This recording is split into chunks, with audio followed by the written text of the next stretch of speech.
Good afternoon, Mr. SANNEH. Welcome back. Thank you. I hope you had a good break. Yes, I had some rest. For this session, we will continue for an hour before we break for lunch. I would just like to remind you that you're still under oath. If I can just ask you to draw the mic closer to you so that we can hear you. Thank you very much. Thank you. So prior to the break, we were talking about the first incident of your victimization. That is the incident at the Denton Bridge on 22nd September 1996. You told us about the beatings that you and your group endured at Denton Bridge and again at Atlantic Hotel.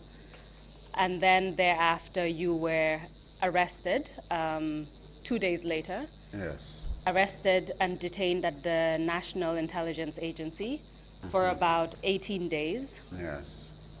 You told us about the conditions of detention at the time. You told us that you weren't informed of the reasons for your arrest. Yes. You told us that even your brother who came to look for you, Mr. SANNEH, was then detained by the order of Mr. Fode Barry of the NIA. Yes. And during that 18-day period, you told us that you did not receive any medical treatment for your injuries. During those 18 days, were you allowed to take a shower? Yes, we were allowed in the evenings, one after the other, to go to the bathroom and take a shower, yes. Were you provided with a change of clothing during those 18 days? No, we were not. So you wore the same clothing We wore throughout? the same clothes over and over. During that 18-day period, did anything happen to you? Apart from the lack of visits, you are not allowed access to any lawyer, you are not allowed access to your family. The poor nutrition, the food, the diet they had given, they just kept me in the dark. They did not tell me why they arrested me. They did not tell me why they were putting me in the cell. So it's later I learned that as treasurer, they thought by arresting me and keeping me away during the elections period, they would starve UDP of their campaign funds. That's later what I learned. But even then, it didn't make sense, because if it was a bank account, you had so many signatories, not just the treasurer. So, but that's the lesson that I learned from outside. And out of your group, that is the individuals who were at Denton Bridge, were you the only one that was detained at the NIA during that period? Yes, I was the only one detained, as far as I know, yes. Can you tell us what led to your release after 18 days of detention? On the last day, they took me out to their front office. They said, now we are letting you go, but we don't want you to repeat your ordeal to anybody. If you do, we will come for you. You know. So they threatened me, and that's the thing. So they gave me back my glasses and the stuff that they took from me at the beginning, and allowed me to leave. Do you recall who threatened you and told you not to mention your ordeal to anyone? Today I wouldn't be able to, I don't know the operatives by name. These are just NIA operatives there. And I wouldn't know the names. No. As part of our investigations, we came across a report from the National Intelligence Agency regarding the incident at Denton Bridge on the 22nd September 1996. Mr. Chairman, this document has already been admitted as evidence earlier this morning in a closed session with the commissioners. So it is now Exhibit 0048. I intend to read out the contents of the document and then pass it around to the commissioners in case you would like to look at it again. And thereafter, I will also give it to the witness to take a look. But just to save a bit of time, I'll start reading from it now and then ask you a couple of questions. Thank you. So this document comes from the National Intelligence Agency, and it says, the caption at the top says, Case of AMADOU SANNEH, UDP supporter / activities. Then the subheading says facts, and it reads, I'll read it exactly as it is in the document. On September 22nd, 1996, at about 2200 hours onwards at Denton Bridge Police Post, soldiers on routine posted at Denton Bridge Police Checkpoint apprehended AMADOU SANNEH and handed him over to the police on duty, then thus Corporal AMADOU Kamara and Police Constable Tamsir Kijera. AMADOU SANNEH was arrested together with several others on their welcoming of the UDP leader, Ousseynou Dabo, from his provincial campaign tour. Findings. According to the investigative findings, it appears that these police officers were on duty at the checkpoint on the very day of the return of the main opposition contender from Provincial tour. Whilst the supporter of UDP were jubilating the return of their leader in passing by vehicles through the post, the soldiers started checking and disembarking identified supporters of UDP, that is, those wearing UDP t-shirts, caps, and/or waving UDP flags, amongst which were AMADOU SANNEH, Sidia Sanyang, Bakary Dafe, Yankuba Diba, and many others. However, most of the above named were released by the said soldiers whilst AMADOU SANNEH's detention continued for more scrutiny. Nevertheless, the police officers were never told what he, in brackets AMADOU SANNEH, has committed or intended. Subheading comments. As matters stand in this situation with regards to AMADOU SANNEH's matter, there is no substantial basis to incriminate him. Since the soldiers who arrested him, an order for his detention could not be traced to confirm his deeds on this fateful September 22nd, likewise, the police officers were also never told. In this regard, I am with the opinion that AMADOU SANNEH have had enough during his arrest and detention periods that could serve enough to bring him back on course without making much noise again. It would not be wise enough to confront AMADOU SANNEH with the arresting officers. Taking into consideration the political situation in the country and the security of the arresting officers, it would therefore be wise to detain AMADOU SANNEH under the Security Detention Act. And at the bottom, it simply states investigation/interrogation. Do you have any observations in relation to what I have just read out? I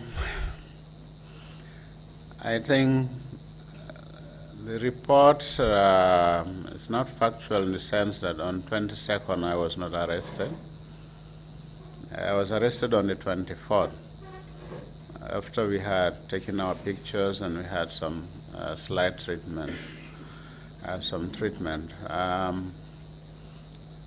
but it just says that I've had enough to stay on course, which means that the brutality, the intimidation that they have meted out should keep me quiet and silent and not to be a problem to the APRC. That's the feeling. And I think that was the intent, to deal with the UDP so that they don't become a thorn in the flesh in the APRC government. That one, I think that's the point that is true. But the fact that they arrested us with the orders, no. We were not arrested at Denton Bridge. They just did their brutality and let us go. All of us scattered. Then 24th, I was arrested.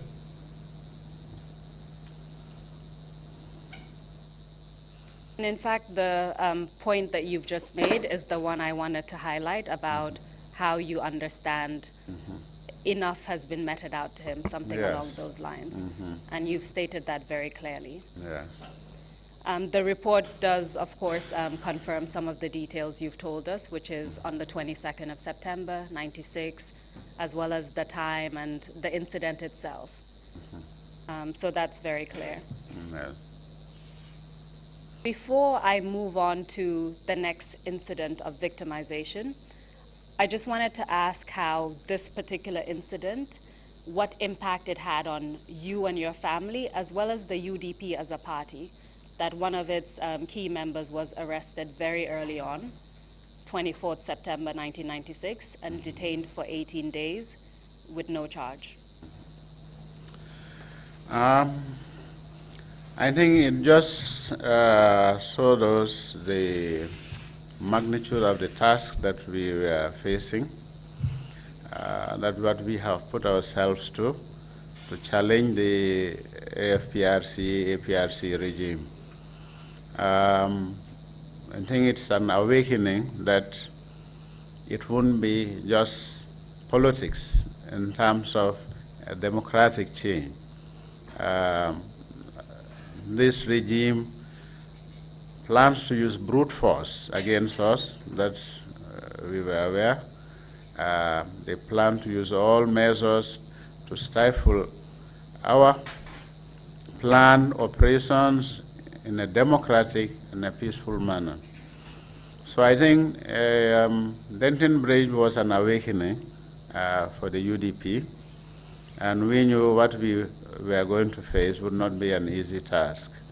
So at least for the UDP members, the core members, we stood up and we knew anything could happen under the AFPRC regime.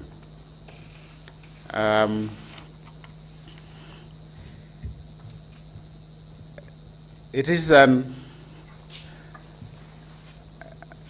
let's say, it's a government that just wants to establish itself by force. They'll use any means, the army, the police, the judiciary. That's another area. The legislature, we know, was at the wishes of the president. Now, all these were lessons that we learned, that UDP was not going to be spared any space. We had no democratic space. We just took on what we could at the time.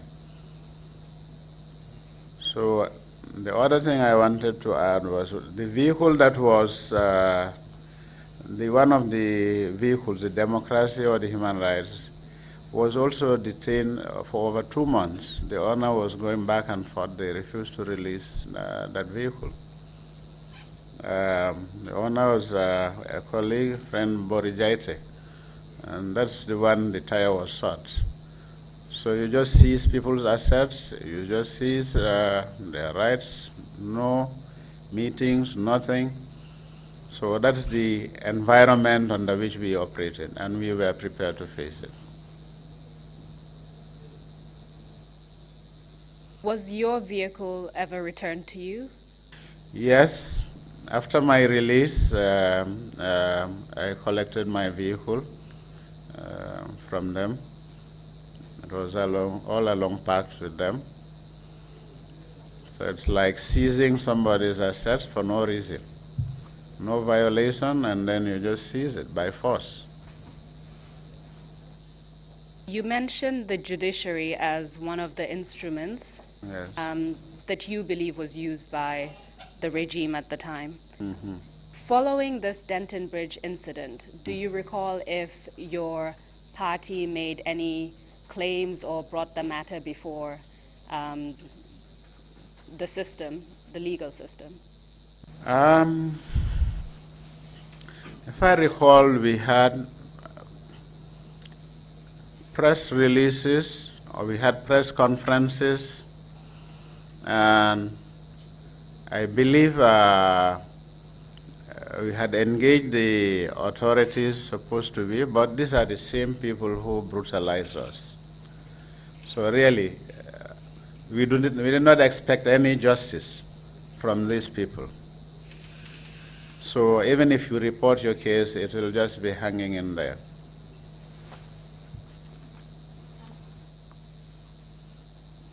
So in essence, no measure was taken as a result of what happened to your party at Denton Bridge? It may have been taken, but I cannot recall that. I cannot recall that. You told us that Denton Bridge was an awakening for your party. Did it have an impact on your operations as an opposition party thereafter? Yes, it had a major impact because for the ordinary electorate, it's a climate of fear. Because wearing UDP T-shirts, you can be brutalized by the security forces. This is not just to UDP, it's the general public. So people were very apprehensive. And with the network of informers that the former regime had, there were people being grabbed here and there and taken without any charge. Those cases exist. So really, it's like an oppressive measure which had its impact on the population, both UDP and non-UDP, in that they were all in a state of fear. Nobody could talk openly about the government. You know, you could not say what you want. The freedom of assembly was restricted. The press itself, I would call it, was driven into self-censorship. So they would hardly say anything critical of the government. Even if we had advertisements to make, sometimes it was very difficult to get some of the papers to publish it, or especially radio stations for meetings. Sometimes they would deny us that access. So they created that environment in the country where you could hardly do your politics in a democratic and constitutional manner. Thank you for that explanation. I would like to move on to the second incident of your victimization, what happened in 2000. Can you tell us about what happened to you in 2000? 2000, I was with the party leader and secretary general, and a lot of our executive members on tour. We arrived at Basse, and we were heading for Kulari. And then on the way out of Basse, the small hill, bushes around, We found boulders on the road, and the car that was in front, I remember, was from Basse, a native of Basse. I cannot remember the name, but if Ujari sounds right, it's a name I don't remember. Somebody called from the bushes to say, Ujari spoke in Sarahule as to ask for somebody. And I think he told him, no, that one is not here, it's in Basse. And then suddenly, from the bushes, boulders and stones came. The vehicle that the party leader was traveling, I was in the same vehicle in front with Dr. Cisse and others. The windscreen, one of the boulders hit it and, smashed, although it did not break, it came down. So the driver took quick evasive actions and maneuvered out of range for this, from these boulders. Then our convoy, the youths, arrived on the scene, and they also felt the missiles coming at them. So they got down. By missiles, you're referring to stones. Stones and yes. Please continue. So they went down and followed these attackers into the bushes. It was really a bushy area. So you wouldn't know who went for who was fighting who, and so on. So, but we were pushed to safety in the car, and the youths went after them, and we know there were fightings in the bushes. And their vehicle, one of the vehicles used in the attack, we saw flames coming up. It was burned. So in the end, they came with, I think, about 3 attackers, one of them a woman. They had razor blades stuffed in around their waist. This was removed. I think some of them, they had cutlasses or so. So we were supposed to be butchered in that incident. The blades were supposed to cut us to pieces, the most gruesome maybe one. Are you making that assumption based on the cutlasses, or did you speak with the blades stuffed? What would you use? A razor blade, So, but our youths caught these 3, and we took them back to Basse police station. If I can just focus on these 3 individuals. Who were they? Did you know who they were? No, I don't know the names. I don't know these people. But we knew they were people prepared by the APRC group in Basse to do this ambush against us. How do you know that? Well, from the information that we got during our stay at the Basse police station. You told us that a vehicle was burned. Yes. You saw a vehicle going up in flames. Yes. And it was the vehicle of the attackers. Yes. Do you know who burnt that vehicle? No, as I said, it was a bushy area. You couldn't see the fighting. But these people were hidden in different ways. The circumstance and how it was burnt, I cannot say. We just saw the flames come up. So I wouldn't know how it was burned. But who do you believe burnt that vehicle? Well,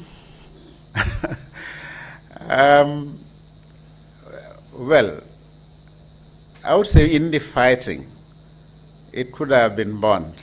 By who, I wouldn't know exactly. If I say anything, it will just be a presumptuous idea to say this person or this group burnt it. But when you have a fight, and I would see the vehicle as a weapon used by the attackers. And if you have to defend yourself against the attackers, it could be a strategy that, we don't want them to maneuver and go and bring more attackers around or something, and then you react. It's possible. I don't have a correct answer for you to say this group did it or this person did it. But you are saying that it is the group of one side and the other side, meaning your side, could have been trying to defend themselves and then Yes, in the process it could have been. I think it's in that context. It's a government vehicle, as it was stated the last session here. I agree. But then in this instance, it was being used as a weapon by the APRC attackers. So in the defense of ourselves, our own lives, if it got it's seen as a lethal weapon in that case, and it's destroyed. My little son tells me we do have all rights to defend ourselves, though. Well, because this was the burning of a vehicle. Yes. Did anyone from your group, as far as you know, inquire as to what happened? We had lots of discussions on what happened, but nobody claimed responsibility for burning this vehicle. Apart from the vehicle that was burned, and the 3 people that were arrested from the other side, did anything else happen to anyone during that incident? At that point? When we returned from Kulari to the station, we received information that one of the attackers was badly injured and he was picked by a vehicle, I think UNHCR vehicle, I don't know, and taken to the hospital or the clinic, Bashe clinic, where he died. So just to make sure I understand it correctly, one of the individuals from the APRC side was injured severely during that incident between the APRC and the UDP, and he subsequently died. Yes. And again, do you know who injured him or who's responsible for his condition? As I said, this is fighting in the bush. It's a mini forest. They were inside, and we couldn't see who was beating who was holding who, or who was throwing stones at who. But this person, I think with his injuries, maybe would have hidden himself and came out after everyone left this area. So this vehicle found him staggering maybe on the road and then carried him to the clinic. As far as you know, did any member of your party's leadership inquire from the youths of your group what happened or who's responsible for that? As I said, we had a series of discussions, but nobody claimed to be the one to have inflicted any wound on him. And the environment was such that it was not visible.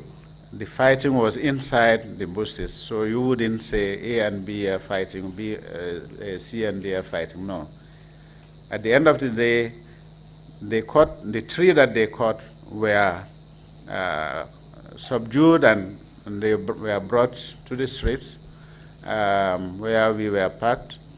And, as the party leader had said, don't touch them, don't beat them, or so on. We removed the blades, the weapons that they had, and we took them with the weapons to the police station. Can you tell us which police station did you go to? This is Bashe Police Station. Can you tell us what happened at Bashe Police Station? After our return from Kulari, we were detained in a way. We couldn't leave, and because of the death of this person, they were doing their own investigations, and along the way, we had a team from Banjul, led by J. Sow and Bojang and so on, I don't know all of them. They came to follow up those investigations. When you say a team, where did that team come from? What institution? From Banjul Police headquarters, I believe. So to make sure I understand, your group caught 3 attackers and took them to Basse Police Station? Yes. Upon arrival at Basse Police Station, were you detained at that moment, or were you detained after that?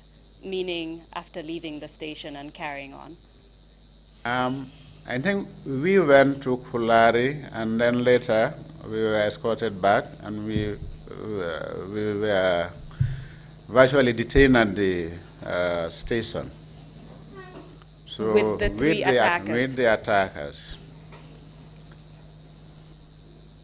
Can you give us an idea of roughly how many people were in your group when you were detained at Basse Police Station? Actually, the tour had a big team, so many vehicles. Actually, the station, we were camped more outside, behind the station, the open area. We used to call ourselves Kulari refugees, because we were just camped down, in the open area. This was the beginning of the rainy season. Sometimes, we'll be under that light rain. So it's quite a crowd, I would say, because Police. At the end, about 80 to 100 of us were charged out of that crowd. Some were, excluded from the list. And what were you charged with, this 80 to 100? I think we are charged with the murder of this person. I think it's one is it Alaji Njai or Ali Njai, who lost his life, in this incident. Let's still focus on Basse Police Station. How long were you detained at the police station?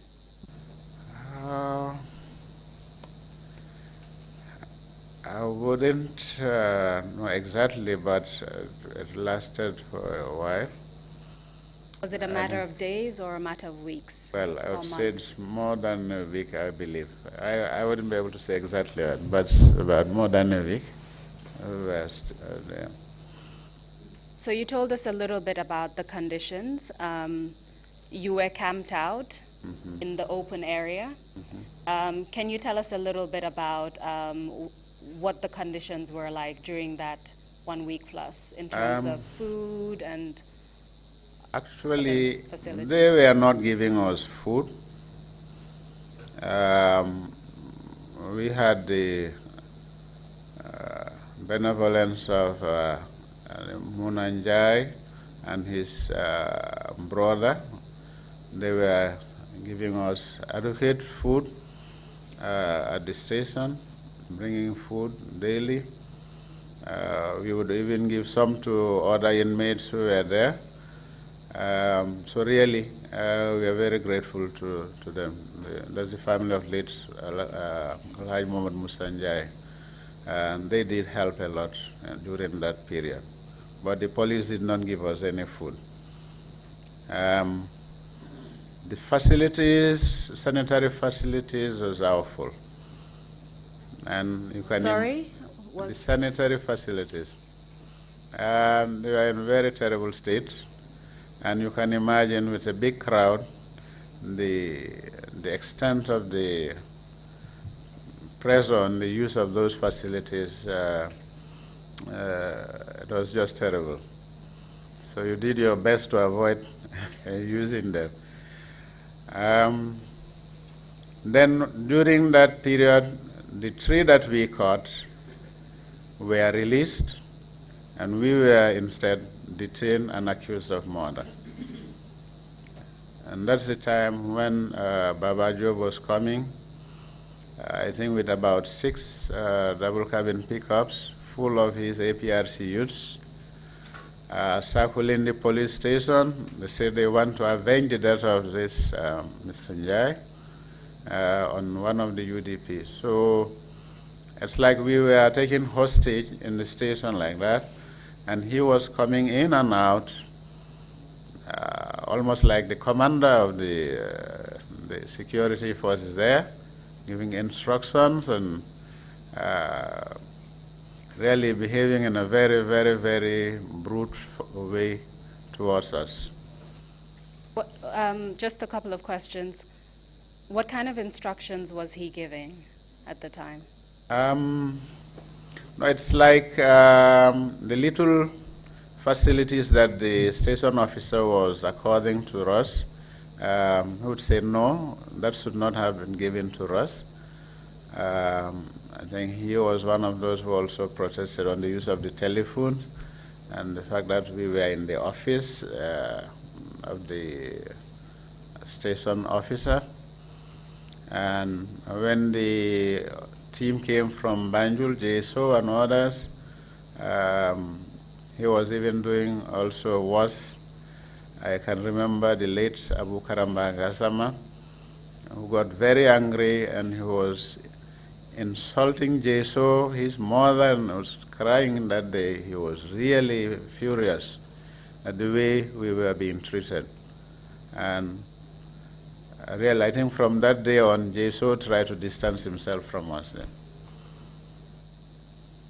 Just so that the record is clear, at that time in 2000, who was Baba Job?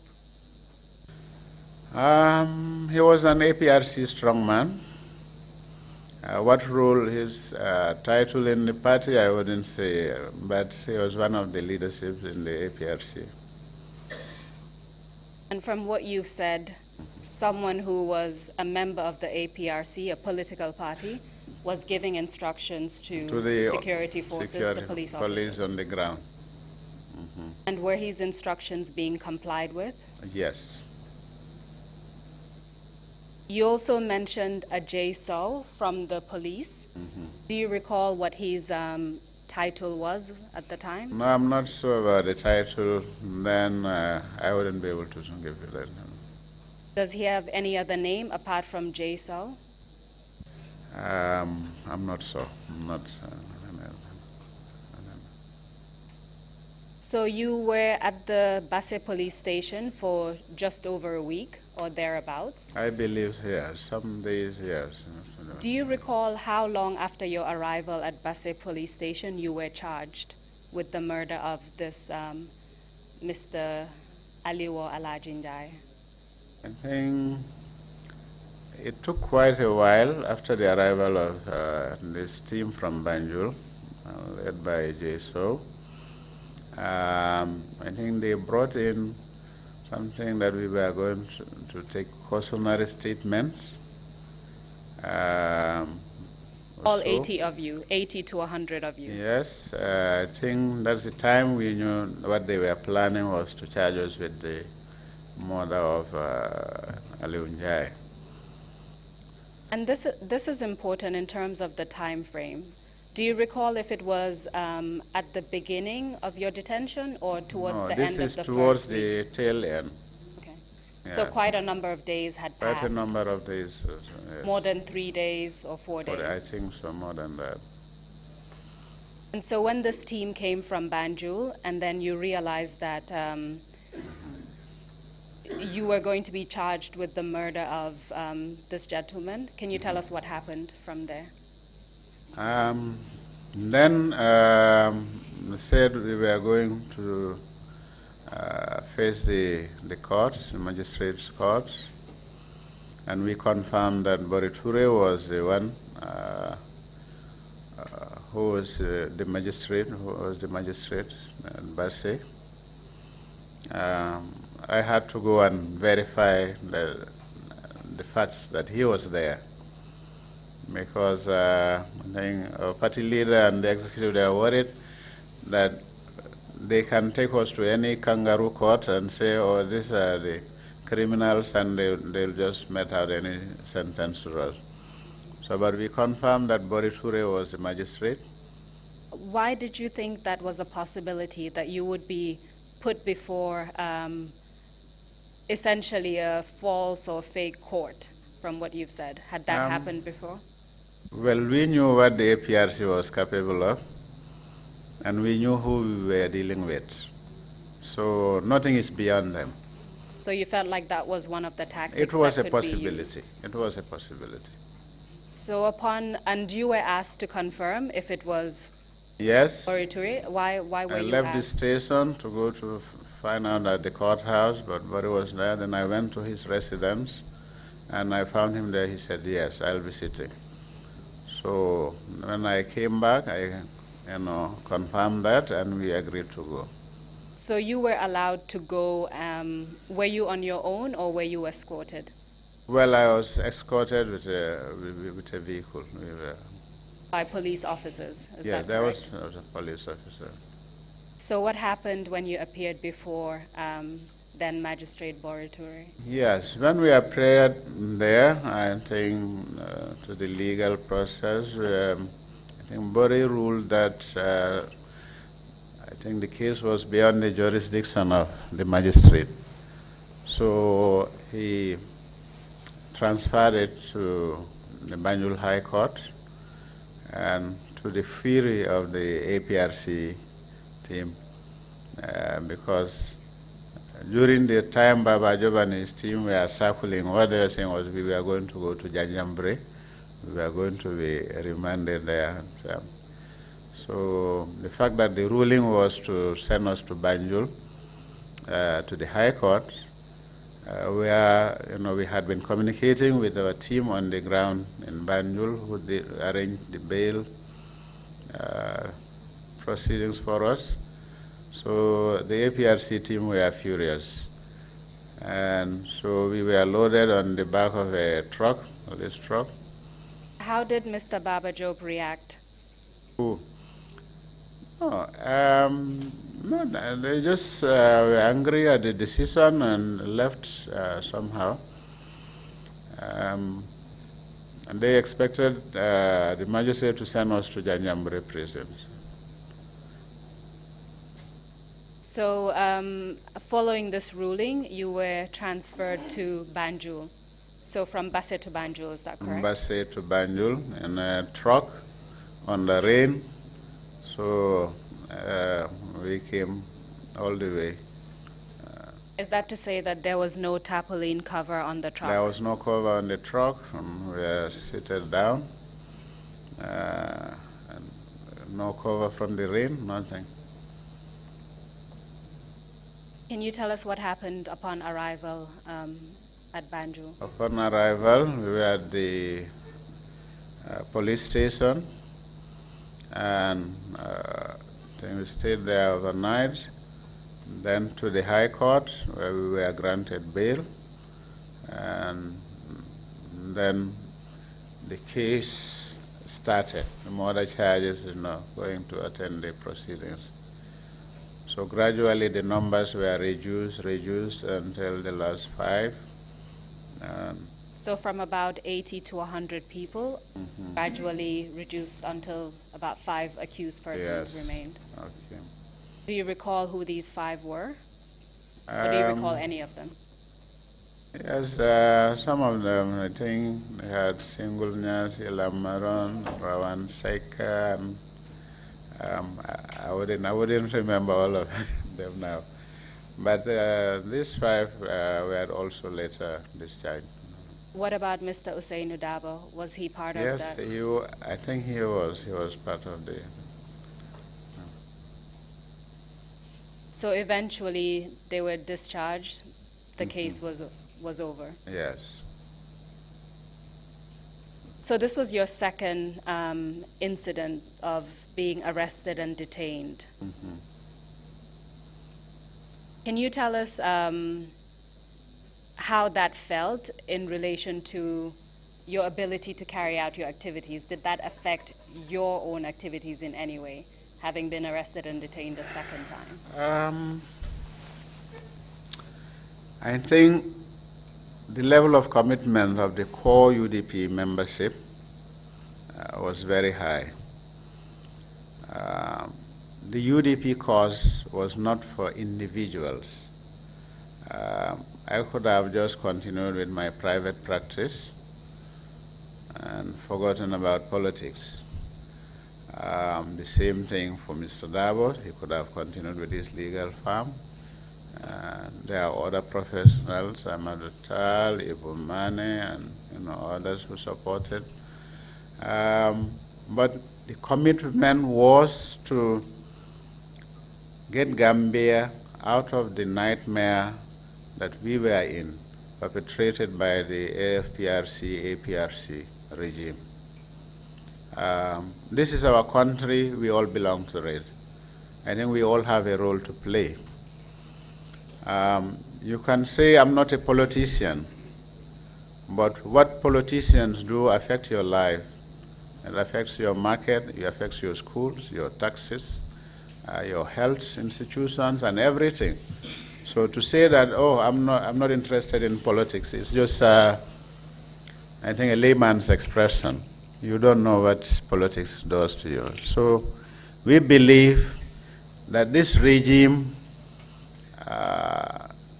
dictatorial regime, was destroying this country, and for our kids, for the Gambian public, future generations, we had to stand up against this regime. So Basse was the second ambush. Denton Bridge was one, then we had Basse. We knew that we were up against a monster. So we have that at the back of our mind, that anything could happen. But the commitment was strong, and it did not dissuade us from continuing our politics. So as you know, the Commission is focused on human rights violations and abuses that were conducted during that period. One of the things that you mentioned is the nightmare and the dictatorial regime that the AFPRC had instilled. Yes. Do you have any examples of any of those incidents in relation to members of your party? So many had been arrested without charge. So many have been detained without any valid reasons. The 72 hours detention period was never respected. They kept you as long as they wanted. They don't allow you legal counsel. So really, it is all over the country's, the sphere of administration in the country. Some of our supporters being sacked from their jobs without any reason, just for being a supporter. I think this country went through, that's why I would say it went through a nightmare. Really, most people wouldn't know the extent. But today, I think through this and the other commissions, a lot of the hidden facts come out. I think those who had no knowledge of this, today if they see what was happening, maybe they would have thought something different during this period. And probably more Gambians would have stood up to challenge this regime and get this country out of the nightmare that we had gone through. Now, as a result of what you describe as a nightmare, did members of your party, the UDP, did many of them still remain in the country, or did they leave? Some had to leave. A lot of people who feared for their lives, and rightly so, had to leave. Some were refugees in other countries. I wouldn't want to make names, but we have so many of our party members, some in the US, some in Europe, trying to run away from the system, which is really brutal, and they really fear, and genuinely, I believe, for their lives. So a lot of people had to leave. And in a way, this takes us into the third incident of your victimization.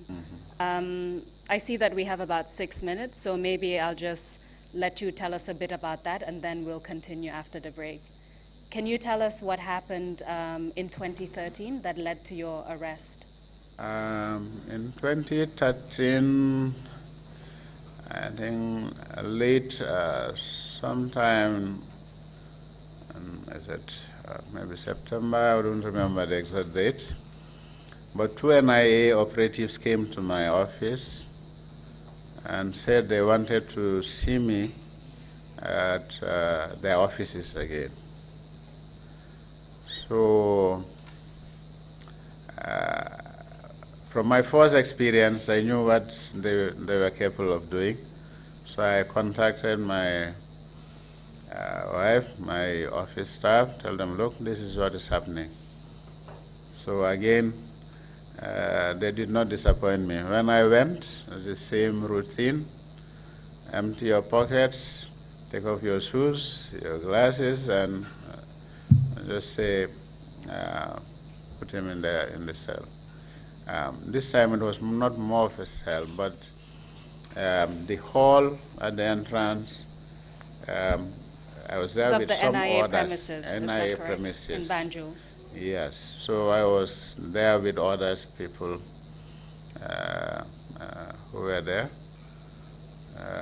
So they just put me in there. After a while, their operatives, they took me, I think, late Sukuta, is it Sukuta Jamne or so back? I don't remember the name fully, but Sukuta something. He took me for questioning and interview. Said, you wrote a letter for Malam Fati, who was apprehended with the letter, and you were tarnishing the image of this government and so on. Say what? You know, this is what we believe is true, not a question of tarnishing the image of this government, the brute force that is being used. So he said, yes, but I have also been detained and arrested, but you don't have to go to this lane and write these letters. I said, yes, I was detained for a long time, but now I am back in the system, you see, and so on.